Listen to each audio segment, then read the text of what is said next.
కన్యారాశి ఉత్తర నక్షత్రం 2, 3 పాదాలు, హస్త 4 పాదాలు, చిత్త 1, 2 పాదాలు. ఈ రాశి వాళ్ళకి ఆదాయం 8 పాళ్ళు, ఖర్చేమో 11 పాళ్ళు, గౌరవం 3 పాళ్ళు, అవమానం 3 పాళ్ళు. Same to same. జీవిత భాగస్వామి ద్వారా అంటే భార్య ఆర్థిక లాభాలకు, తల్లి లేదా పెద్ద తోబుట్టువుల నుండి, పెద్ద అక్కలు ఉంటారే వాళ్ళ నుండి మనం ఊహించినటువంటి లాభాలు కలుగుతాయట. జీవితంలో మెరుగైనటువంటి ఆనందాన్ని సూచిస్తుందన్నమాట. సామాజిక సంబంధాలని అంటే సొసైటీతో కనెక్షన్స్ అన్నమాట. చక్కగా మైత్రీ బంధాన్ని పెంచుకోవడం అనేది చాలా అవసరం. అలాగే ఒక విశాలమైనటువంటి హృదయం కలిగి ఉండాలంటే ఈ రాశి వాళ్ళు ఎంత విశాలమైన హృదయం అంటే సముద్రం అంత విశాలమైన హృదయాన్ని వీళ్ళు కలిగి ఉండాలి. అలా ఉంటే వీళ్ళ యొక్క మనోభీష్టాలు, వీళ్ళ యొక్క ఆకాంక్షలు అనేటువంటివి నెరవేరుతాయట. అలాగే వ్యక్తిగత ఎదుగుదల అనేది కూడా లభిస్తుంది వీళ్ళకి. గురుడు లాభస్థానంలో ఉండడం మూలంగా సుఖ సౌఖ్యాలు వీళ్ళకి కలుగుతాయండి. అధికార వృద్ధి లభిస్తుంది. బాధ్యతాయుతమైనటువంటి పదవులకు సెలెక్ట్ అవుతారట వీళ్ళు. రెస్పాన్సిబిలిటీ పదవులు ఏవైతే ఉంటాయో ఆ పదవుల్లో వీళ్ళు సెలెక్ట్ అవుతారు. అలాగే ఏది ఇష్టమో ఏది ఇష్టం కాదో తెలుసుకుని మరీ ప్రవర్తిస్తారట. అదే కావాలి.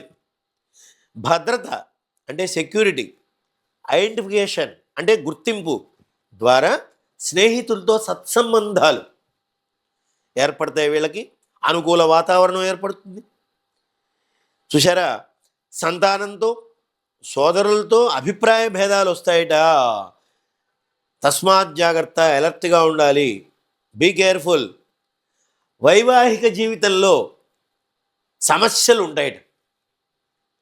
భార్యాభర్తల జీవితంలో వీళ్ళ యొక్క ప్రయాణంలో సమస్యలు ఎదురవుతూ ఉంటాయి. అందువలన వీళ్ళు ఒకరి అభిప్రాయాలను ఒకళ్ళు గౌరవించుకుంటూ ఉండాలండోయ్.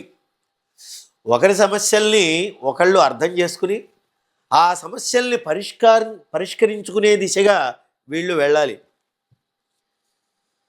వ్యక్తిగత జీవితంలో సంబంధాలకి కట్టుబడి ఉంటారు. జీవిత భాగస్వామితో కలిసి అంటే భార్యతో కలిసి వివాదాలు లేని మానవ సేవ చేస్తారట. మానవ సేవే మాధవ సేవ అని మనకు శాస్త్రాలు చెప్తున్నాయి. కాబట్టి భాగస్వామ్య వ్యాపారాలకు మంచి కాలం అండి ఇది. చక్కగా పార్ట్నర్షిప్ బిజినెస్ ఉంటుంది చూసారా, అది దానికి మంచి కాలం. ఈ విద్యార్థులకి ఉన్నత విద్యలు అంటే హైర్ స్టడీస్ అనేటువంటివి బాగా కలిసి వస్తాయండి ఈ కన్యారాశి వాళ్లకు.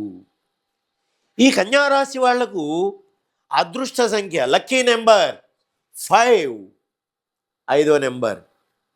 అలాగే ఆది, బుధ, శుక్ర, శనివారాలతో ఈ 5వ నెంబర్ కనుక కలిసి వచ్చినట్లయితే మరిన్ని మెరుగైనటువంటి ఫలితాలు వస్తాయన్నమాట. ఈ కన్యారాశి అనగానే వీళ్ళు ఏం చేయాలి? జగన్మాత శ్రీ లలితా కామేశ్వరీ దేవిని ఆరాధించాలి. మన నూజివీడులో కొలువై ఉన్నారు అమ్మవారు, సమతా హాస్పిటల్ వెనకాలండి. అటువంటి శ్రీ లలితా కామేశ్వరీ దేవి అమ్మవారిని వీళ్ళు ఆరాధించాలి. అంటే మిగిలినటువంటి వాళ్ళందరూ కూడా జగన్మాతను, శ్రీ రాజరాజేశ్వరీ దేవిని, దుర్గామాతను ఆరాధించాలి. ఏ స్వరూపమైనా ఒకటే, అమ్మవారి స్వరూపం ఉంటే తదాస్తు.